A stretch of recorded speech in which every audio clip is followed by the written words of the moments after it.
absolutely necessary in order to get a Palestinian leadership and to rebuild Gaza and to come back to the peace initiative and to come back to political talks. Without political talks in between the Israelis and the Palestinians, it wouldn't be absolutely possible, not at all, no possibility.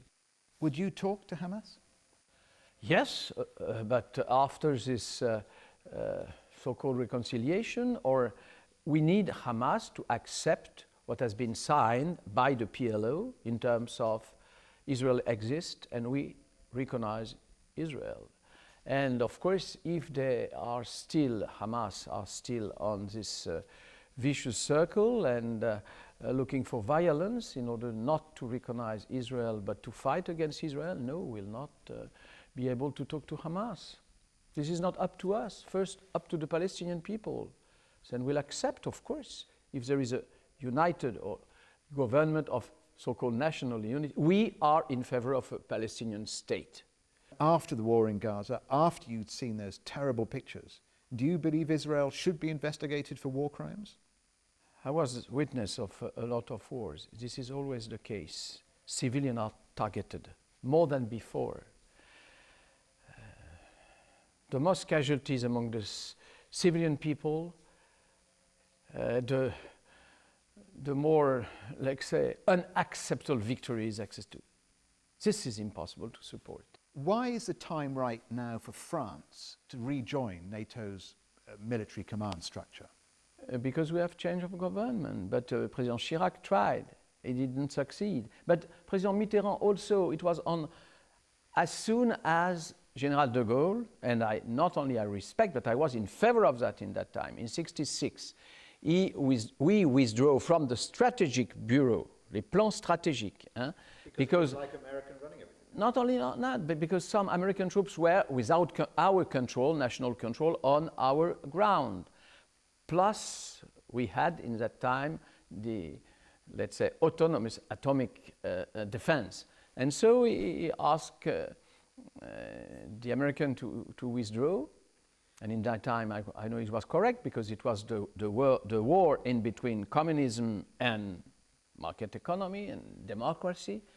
But now this is not, the time has changed. In Afghanistan, if you can't win militarily, how do you engage the Taliban?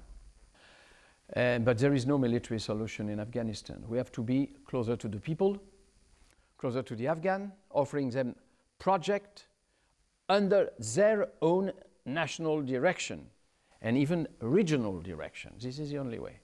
But we cannot just leave and offer the victory to the Taliban. This is impossible. And to Al-Qaeda people, impossible. So how do you engage the Taliban, if not militarily?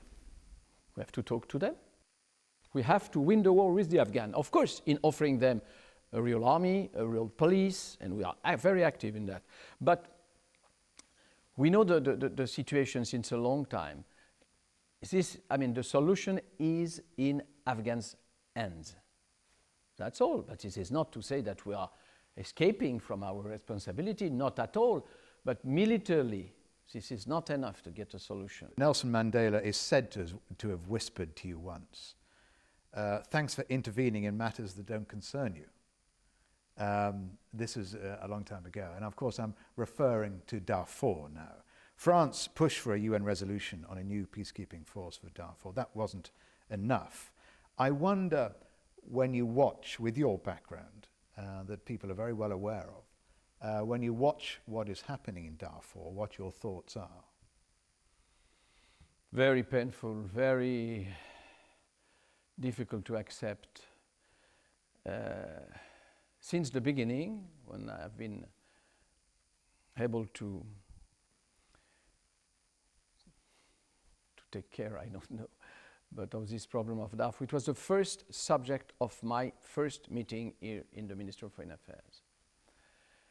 And we insisted, yes, we offer to the Security Council a resolution to be voted unanimously, etc., etc. And look, the result is painful. So we tried. We did our best. We met, I met 3, 4 times, 5 times with President Béchir. And President Sarkozy and President Béchir had 2 meetings. We asked President Béchir to do something to prove his goodwill. Nothing happened. So as we are in favor of international justice, as we were part of the founders of the Cour internationale de justice, we accept the verdict, not the verdict, but the indictment of President Béchir. We were looking for another solution since 2 years. This is not unacceptable. I know the Arab League's position. I know the African Union position. But despite of that, I want to remind to my Arabian friends and African friends, the first was indicted by an international justice court was President Milosevic. It was in the middle of Europe. He was president in that time, and we arrested him.